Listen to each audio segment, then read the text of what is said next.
So I saw this video and I have a few things to say because this is highly infuriating and it's getting out of hand with the kind of things our own citizens say.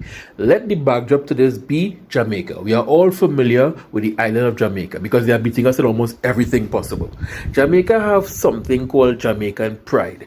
Every citizen in Jamaica, from the smallest child to the oldest adult, is an ambassador for their country. You will meet them any part of the world and they will tell you all the beautiful things about Jamaica. You would never catch a Jamaican lacking in these streets by talking their homeland to a foreigner, and you most definitely would never catch them on a game show, talk show, beauty pageant, or any competition bad talking or saying anything negative about their homeland to paint their homeland in a negative light on the international stage.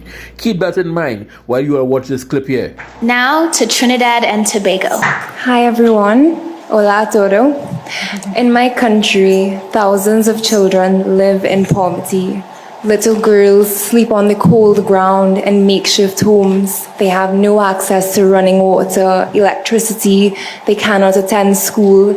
They have no access to healthcare, and they don't even know where their next meal is coming from. Now, had this been Jamaica, she most likely couldn't just fly back home just like that. But it's not Jamaica, this is Trinidad and Tobago. So we are going to welcome her with open arms, like a national hero, like, yes, dear, they represented us. Yes, they put us on the world map. Yes, we shouldn't keep our issues to ourselves. This reminded me of Nicki Minaj and her foolish statement some months ago, where she said Instagram is hard to access in Trinidad and Tobago. How my friends and family around the world calling me, what taking place in Trinidad? Or have internet down there because this one fool open she mouth and talk some shit, and we as Trinidad and Tobago citizens accept that. Our nationals are constantly making us look bad on the world stage, and we are down here just laughing, geep, ha at our own selves.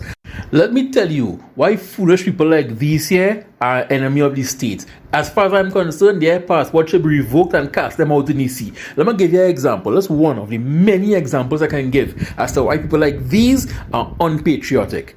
This is one of the ports in the Bahamas. Bahamas, as you can see here, 4 cruise ships at once. And if you go and watch videos online, when there are 4 here, there are 4 already on their way, scheduling the dock when these leave. This image here is from St. Kitts and Nevis. It's a screenshot. And if you watch the video, there are 4 boats here and there was 1 outside waiting to come in. These people have booming tourism sectors. Negative publicity on their part wouldn't affect them as much as it will affect us. We can't even compete with them now as is. We can't compete with the Bahamas. We can't compete with St. Kitts. We can't compete with Jamaica. We can't even compete with Antigua and Barbuda. Our tourism sector is struggling. Was struggling even before COVID-19. The only reason why Trinidad and Tobago is not the new Haiti in the Caribbean is because we have oil and gas in the ground. But news alert, the rest of the world is moving towards renewable resources. So very soon, the little oil and gas we have in the ground will be worthless. So we should be taking this opportunity to capitalize on everything possible to bring foreign investment, bring tourists into the country so they can bring the US dollars so we can keep living a happy life. But instead, we have some people out here that's making us look bad. Like this human being here.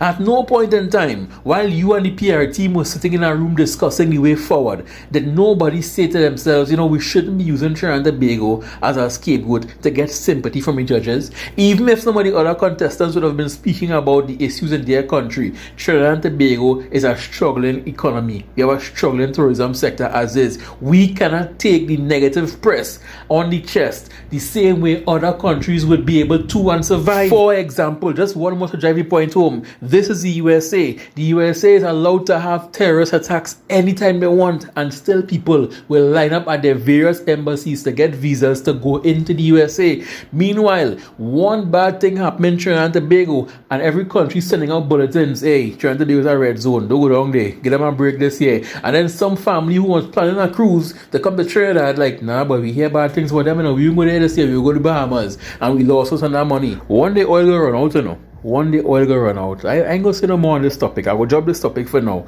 I hope you get the point.